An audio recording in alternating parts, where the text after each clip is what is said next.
For decades, the Indian illegally occupied Jammu and Kashmir have witnessed a conflict that has left thousands of families searching for answers.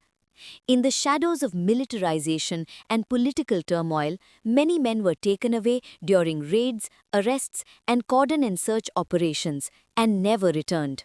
For their families, the question remains painfully simple. Where are the disappeared? Since the late 1980s, thousands of Kashmiris have reportedly gone missing.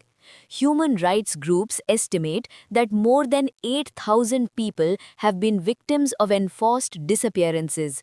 Many were young men who disappeared after being detained by Indian forces.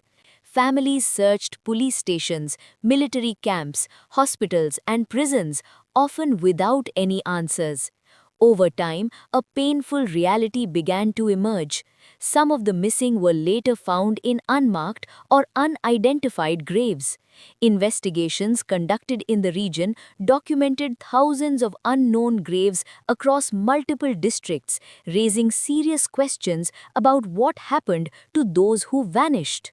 Another disturbing pattern has been repeatedly reported: state-managed fake encounters.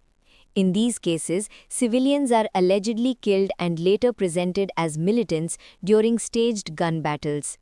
Several incidents over the past 2 decades have drawn national and international attention.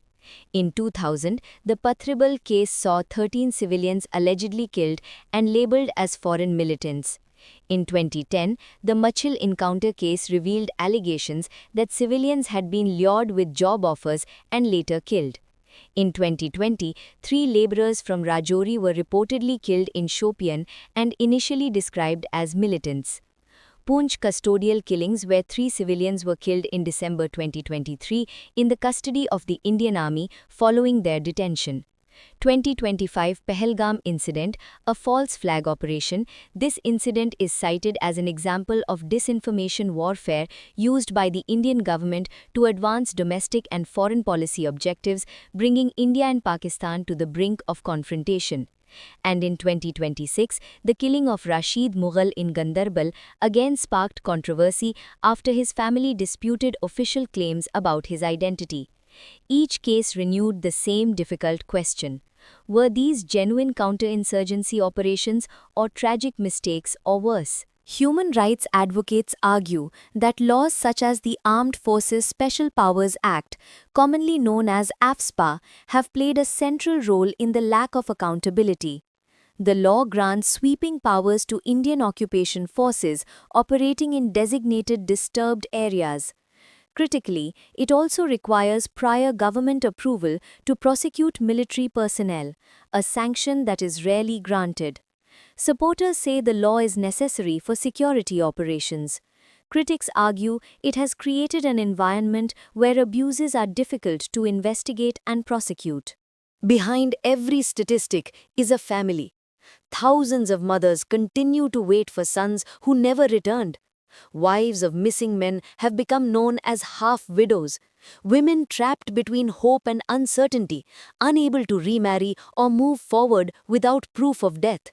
For many families, the search for truth has lasted decades.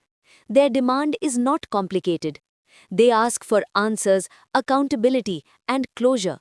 The story of Kashmir's disappeared remains one of the most painful chapters of the region's modern history. For the families still waiting, justice has yet to arrive. Until the truth is fully uncovered, the question will continue to echo across the valley: what happened to the disappeared of Kashmir?